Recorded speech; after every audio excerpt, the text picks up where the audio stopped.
quand même de Diomaye. Est-ce que stratégie là pour faire oublier l'actualité Macky Sall ci lu ñeel li nga xamante ni moo di candidature am.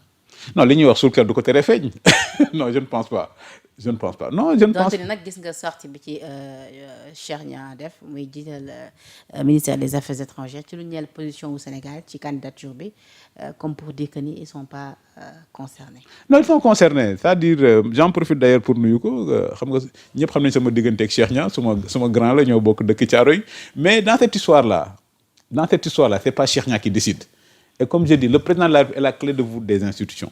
Si Macky Sall doit être soutenu officiellement par le Sénégal, c'est le président de la Bassirou Diomaye Faye. C'est pourquoi ñun Bassirou Diomaye Faye la ñuy waxal. Un ministre des Affaires étrangères, c'est comme un général dans l'armée. Il exécute des instructions qu'on lui a données. Donc ñun dañuy wax ak kii jël instruction yi. Et je connais nos diplomates, c'est des gens merveilleux. Et quand tu vois l'écart qu'il y a entre le poids économique du Sénégal et son rayonnement international, nous le devons à nos diplomates. C'est des gens exceptionnellement brillants. Et je suis sûr que bis bu Diomaye waxee waaw c'est ñun li ñu yaakaar non seulement Diomaye na jàppale Macky mais Diomaye mooy nekk son directeur de campagne. dina ko jàppale. mais bien sûr. foo teg ni mooy nekk directeur de campagne. mais bien sûr et c'est pourquoi quand on voit le communiqué de. mais monsieur lu nu mel sa amee moom est-ce que du ngeen gën a dëggal li nga xamante ni ñëpp depuis loolu ñenn ñi ngi koy wax que ni président Macky Sall ak Diomaye réeroo musu ci am. écoute Diomaye samedi Diomaye veut maintenant être au-dessus du clivage partisan. di nee na Sénégal commencé wul ak ñoom. le Sénégal du jeex ak ñoom.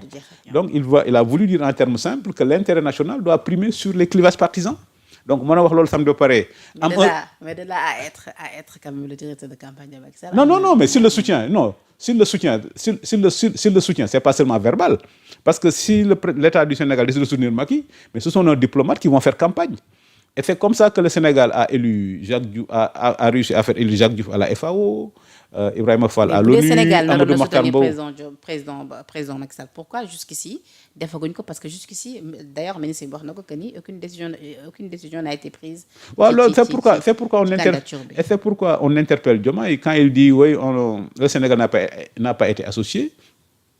Le Sénégal a été bel et bien associé parce que président Macky Sall bind na président Bassirou Diomaye Faye le 5 février un courrier et quand tu vois le communiqué du ministre, le ministre reconnaît que le courrier est arrivé et dans la bonne administration, l'administration répond toujours au courrier.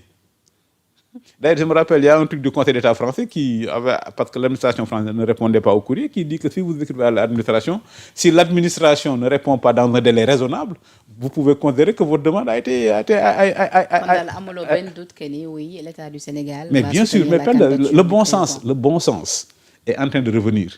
Et li ma doon wax au début de Pastef, pourquoi le fanatisme est dangereux? Il n'y a pas deux peuples sénégalais. Les Khmers rouges là, bi ñu ñëwee au Cambodge, quand ils ont fait la révolution, ils ont dit il y a deux peuples.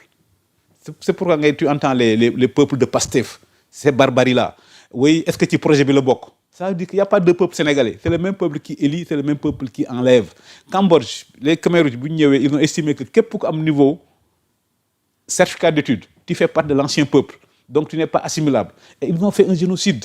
Et c'est pourquoi j'ai toujours dit, Pastef ne cherche pas à convaincre, Pastef cherche à convertir. Maintenant, la raison est en train de revenir.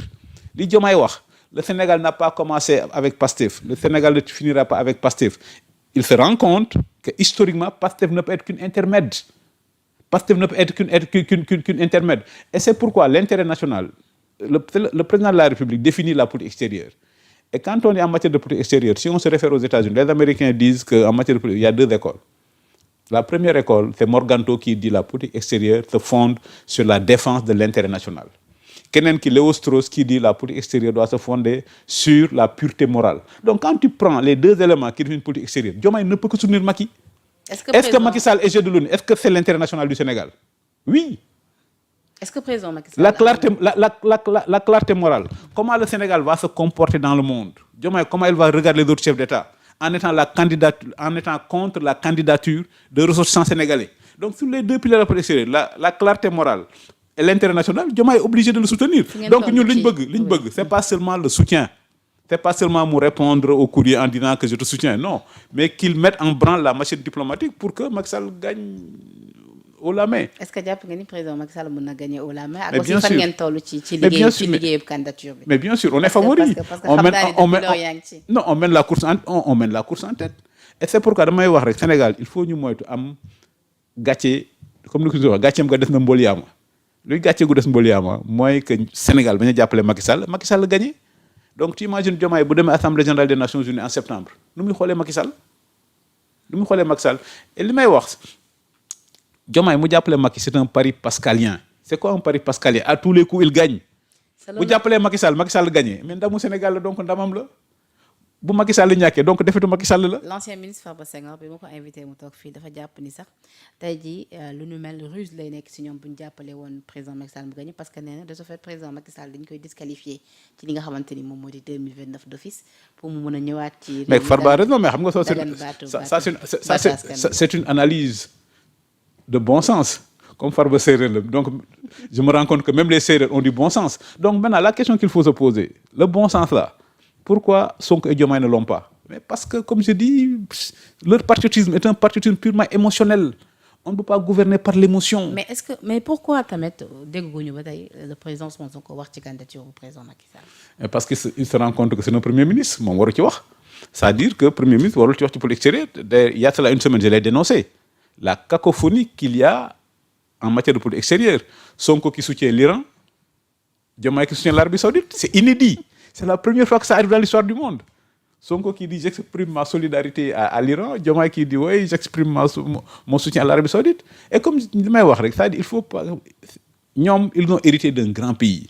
Un pays qui a de très grandes traditions diplomatiques. Donc il ne faut pas que le Sénégal se. Non seulement, ils ont réussi quelque chose de fondamental, le Sénégal a disparu des radars. La scène internationale, le Sénégal a disparu des radars. Dégounous fait sur les questions internationales. Et donc, il faut juste éviter, après nous avoir fait disparaître des radars, qu'on ridiculise le pays. Léegi ban entendement aussi tamit nga am ba tey ki sa jàngat ci le président Diomaye ki discours am li mu rappelé li nga xamante ni moom moo di lël bi en 1993 après doog cee teg ni wax baatub résistant ak yu ni mel ni leen jàngaloon à l'école ak yu ni mel ñenn ñi nag jël lu ni mel def ko genre challenge maintenant sur la toile. rawatina ñi nga xamante ni ñoom ñoo di en tout cas ñii réclamé wu ànd ak ki nga xamante ni moom moo di le président Sonko. Non, la meilleure réponse, je l'ai lu dans un texte de mon manque pour Nuyugo, de mon ami Bassirou Kébé. Et c'est Bassirou Kébé qui a raison. Bassirou Kébé a dit, mais comme c'est des souverainistes, quand on dit souverainiste, on doit avoir un ancrage local. Et que c'est une excellente chose que le président de la République rappelle ce fait qui fait partie de nous tous, qui fait partie de notre tradition. Ça veut dire que l'EL, ça veut dire que ça t'apprend un certain nombre de valeurs, un certain nombre de valeurs, un certain nombre de règles. Et comme la démocratie est universelle, l'application est toujours locale. Et je pense que c'est pour rappeler un certain nombre de trucs fondamentaux de nos sociétés traditionnelles. am nañu ko jàppee punchline au moment où tey jii Sonko c'est-à-dire ñoom sax dañ ko nangul que ni c'est le gardien de la révolution. Non, Sonko, mais il y a pas de révolution. Et c'est xam nga lu tax ñàkk a jàng ak ñàkk a xam baaxul. Non, Penda, c'est pour éviter la révolution qu'il y a l'alternance. C'est quoi xam nga la mooy révolution? Li xewoon France, la révolution française. On passe de la monarchie à la république, on coupe la tête du roi. C'est changer radicalement de système. Donc c'est pour éviter la révolution, c'est pour éviter la prise de pouvoir par la force, la prise de pouvoir par la rue, que mu am alternance. L'alternance est la respiration de la démocratie. Dès que alternance mënul ànd ak révolution, il n'y a pas eu de révolution. C'est pourquoi je dis Sonko est le gardien d'une illusion. Pourquoi c'est une illusion? Même les gens de Pastef se trompent eux-mêmes. Mais ils ont gagné démocratiquement. Ce qu'ils voulaient, c'est l'insurrection, prendre le pouvoir par la rue. Ils ont perdu la bataille. Ñu jàpp leen tëj leen ci kaso bi. Et c'est pourquoi jubal jubbanti am njariñ. Ñu tëj leen ci kaso bi en leur disant le pays de Ablaye Wade et de Senghor, l'opposition est légale. Pour prendre le pouvoir, il faut passer par les urnes. Ñu génn jël dem élection gagner, nekk les autorités du Sénégal. Ce qu'il y a de plus banal, c'est notre troisième alternance. En 24 ans. Il n'y a rien de plus banal qu'une alternance dans une démocratie. Donc, ce n'est pas une révolution. Et c'est pourquoi je dis Sonko est le gardien d'une illusion collective. Diomaye est le gardien d'une ambition personnelle. C'est la même administration. Mais quand même, c'est la même administration. Or, vous avez une révolution, c'est autre chose. Révolution, c'est un changement de système. Donc, dans les pays où il y a alternance, il n'y a pas de révolution. Dans les pays, regardez-moi dans les pays où il y a alternance démocratique, il n'y a pas de révolution, il n'y a pas de coup d'État. Si tu peux changer le pouvoir démocratiquement par les urnes, pourquoi tu fais un coup d'État? Si tu peux changer le pouvoir démocratiquement par les urnes, pourquoi tu fais une révolution? Et c'est pourquoi les meilleurs intermède Pastef là 2021-2024 c'est une petite intermède. Moi la phase insurrectionnelle de Pastef. Et cette guerre là Pastef l'a perdue grâce à nos forces de l'ordre. Parce que ñoom dañoo génn il faut que ñu xam waa Pastef li ñuy wax ci alxuraan zakir na fi hati zikra rappel si le rappel s'avère nécessaire. Sonko ak Diomaye il était en prison. Et c'est parce que Macky Sall a été victime de sa magnanimité qu'il a fait une loi d'amnistie. Le rapport de force avait changé. Mais Macky Sall, pour apaiser, réconcilier, il a fait une loi d'amnistie. Mais il ne faut pas que les gens de Pastef oublient ça aussi. Qu'ils ont fait 11 mois, des mois de prison. Le pays était calme. Rien ne s'est passé. Donc maintenant, ça, ce n'est pas une révolution. La révolution, c'est ce qui s'est passé en France, aux États-Unis, quand des sujets anglais ont pris les armes pour